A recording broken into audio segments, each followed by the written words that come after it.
기금 문제는 지금 돈이 없다는 거다.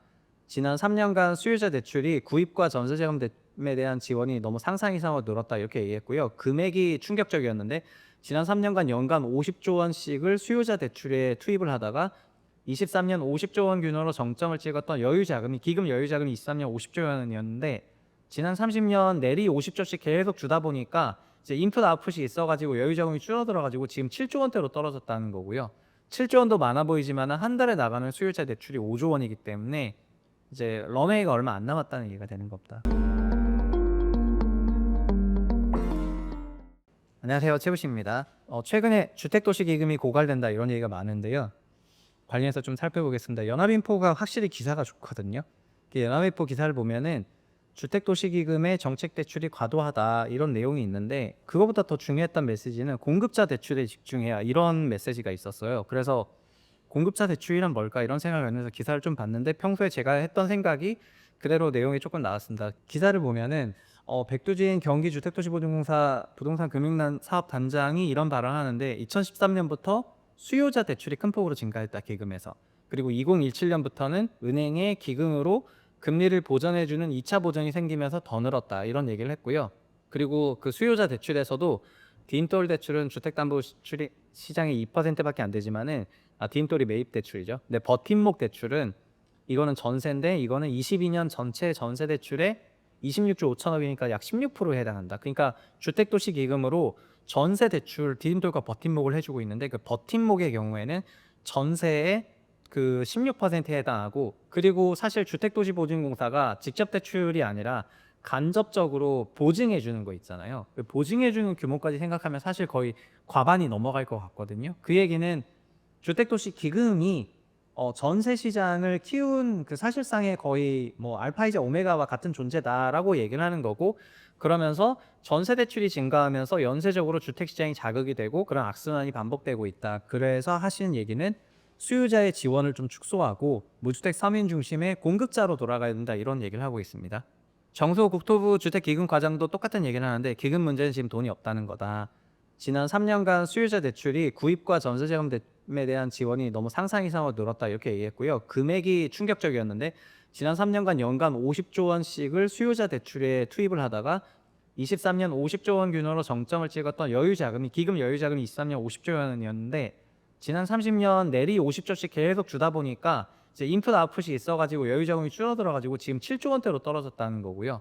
7조 원도 많아 보이지만 한 달에 나가는 수요자 대출이 5조 원이기 때문에 이제 런웨이가 얼마 안 남았다는 얘기가 되는 겁니다. 그래서 그런 수요자 대출이 15조 원 수준이 원래 정상 수준인데 지난 3년간 50조씩까지 키웠기 때문에 너무나 수요자 대출이 늘어났고요. 그래서 그거가 결국은 여유자금이 파산 위기까지 왔다고 이렇게 얘기를 해요. 기금과장이 이렇게 얘기를 했습니다.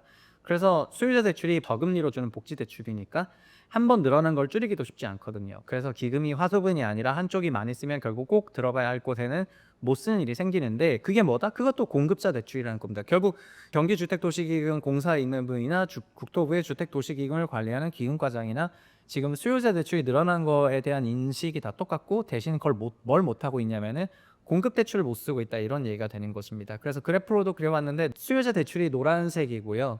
그 다음에 이 점선을 공급자 대출이 2차 보전 포함하는 건데 이게 엄청나게 늘어났다는 부분이 되겠습니다.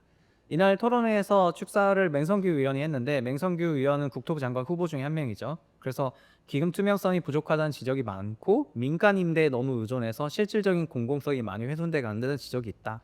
오늘 토론회로 주택도시기금이 본래 역할을 할 수 있도록 논의하면 좋겠다.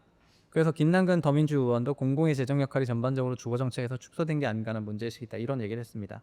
그러니까 이 얘기를 조합하면 뭐냐면은 원래 주택도시기금은 81년인가에 만들어졌습니다. 근데 뭘 만들어졌냐면은 결국 주택도시기금은 주택을 공급하기 위한 주택도시기금의 주 원천은 청약 넣은 거하고 그다음에 국민주택 채권을 사시잖아요. 집을 살 때는. 그래서 국민주택 채권 그 판매 대금이랑 청약의 월 납입액을 합쳐가지고 기금 재원이 되는데 작년 말 기준으로 120조 원 정도 되는 기금 재원이 쌓여 있고 이게 자산부채 형태로 투입이 되어 있습니다. 근데 기금의 전반적인 지출 플로우를 보면은 공급자, 그러니까 집을 공급하는 형태의 주택 기금으로 활용이 되는 것이 아니라 그냥 수요자들이 기존 주택을 사거나 전세로 들어가거나 아니면 전세가를 높이는 데 기금이 많이 사용이 되고 있고, 특히 윤석열 정부 3년 동안은 기금이 막대하게 사용이 됐거든요. 그러다 보니까 이 막대하게 사용된 걸로 인해서 2년 전에 여유 자금이 50조 원에 육박할 정도로 기금이 건전했는데 그냥 청약통장 가입이 떨어지고, 그러니까 어떻게 했냐면 25만 원씩으로 늘려줬잖아요. 청약통장 25만 원씩 넣으라는 거는 기금 지금 고갈되고 있다는 거거든요. 그래서 25만 원씩 넣게 하고, 그럼에도 불구하고 수요 대출을 계속 쓰다 보니까 지금 기금의 여유 재정이 7조 원대로 떨어졌고, 이런 상황으로 간다면은 기금도 이제 고갈 임박하다 이런 얘기가 되는 거죠. 그럼 결국 기금이 고갈 임박하게 되면은 지금 현재 하고 있는 수요자 대출 프로그램도 줄어들고 다른 사업도 줄어들어야 되는데, 지금 지난 3년간의 관성을 보면은 공급 대출이 줄어들었다는 겁니다. 그래서 기금을 다시 공급자 대출로 늘려야, 집이 늘어나야 어쨌든 그쪽으로 임대든 자가든 들어가실 건데, 지금은 집이 늘어나는 방향이 아니라 기존 집의 가격을 높이는 방향으로 기금이 사용되고 있기 때문에 주택도시기금의 본 목적과 본 용처에 맞지 않다, 이렇게 지금 비판을 하고 있는 거거든요. 그래서 이런 인식을 갖고 있다면은 최근 들어서 정부가 그 주택의 니치로 집을 개발하는 이런 부동산 투자회사법도 바뀌었는데, 그럼 부동산 투자회사법에 기금을 지원하고 다른 돈을 또 넣고 뭐 연금도 넣고 이렇게 하면 그쪽으로 주택을 상당히 많이 지을 수가 있는데, 그런 방식의 사업을 수요자 대출이 너무 많아서 못 한다는 거죠. 그래서 그냥 다시 어느 정도 다시 원래대로 돌아가야 될 필요성이 되게 있지 않나, 이런 생각이고요. 저 개인적으로는 박근혜 정부랑 문재인 정부로 넘어오는 과정에서 주택기금이 전세 시장을 너무나 자극했고, 그 너무나 자극한 걸로 인해 가지고 전세 가격이 2배 이상 상승을 하고, 상승한 전세 가격으로 매매가가 세팅되다 보니까 지금의 말도 안 되는 수준의 높은 주택 가격이 유지가 되고 있다고 생각을 하거든요. 그래서 결국 주택도시 기금을 전세라는 수요자 대출로 집어넣은 그 한 번의 결정으로 인해 가지고 그 금액을 계속해서 늘릴 수밖에 없었고, 지금도 만약에 새 정부가 어떻게 할지 모르겠지만은 전세에 대한 보증 한도가 지금 5억 원까지 되어 있잖아요. 그거를 만약에 7억 원까지 늘린다거나 막 이런 식의 정책을 써버리게 된다면은, 그러면은 우리나라 주택 시장은 과열 정도가 아니라 초과열로 흘러갈 수도 있거든요. 지금 새 정부의 주택 정책 기조를 정확하게 인지하지 못하고 있는 상태에서 어디로 튈지 좀 알 수가 없어졌는데, 시장 안정화를 하는지 안 하는지에 대해서 약간의 퀘스천이 생겼는데, 그러다 보니까 이런 기금들을 어떻게 써야 될지에 대해서 지금 나오는 얘기를 잘 듣고, 그거를 정말 그냥 원래 목적에 맞게 썼으면 하는 그런 바람입니다. 사실 우리 채널 보시는 분들은 전세 대출이 집값 오른 거 다 알지 않습니까? 그리고 모든 데이터가 그거를 증명해 주는 거잖아요. 제가 재작년에 만들었던 소른 공식, 그것도 결국 주택 가격은 항상 전세에 연동이 되는 거고, 전세는 임차료이기 때문에 전 세계 모든 부동산이 결국 임차료 기반으로 돌아가거든요.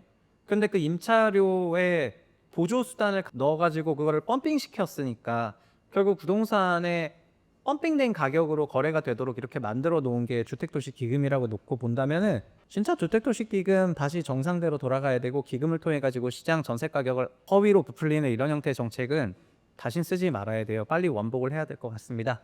어쨌든 요즘은 주택시장이 내내 강세장이어가지고 시장을 바라보는 사람들의 마음이 굉장히 불편한데요. 이런 불편한 상황 속에서도 근본적인 대책을 낸다 등등 하면서 당장 타오르는 불씨를 끄지 않는다면은 나중에는 산 전체가 타는 일이 발생을 할 거예요. 그래서 그런 걸 바라보는 제 그 마음도 되게 불편한데, 그냥 저 혼자 뭐 이렇게 불편하다고 느낀다고 해가지고 뭐 정책이 나오거나 그럴 것 같지는 않기 때문에 저도 그냥 다 내려놓고 그냥 저 들판이 다 탈 수도 있겠구나라고 그냥 바라보는 수밖에 없는 것 같습니다. 그래서 마음이 좋지 않죠. 어쨌든 구독자분들도 한 주 잘 보내시길 바라겠고요. 다음 시간에 찾아뵙겠습니다. 감사합니다.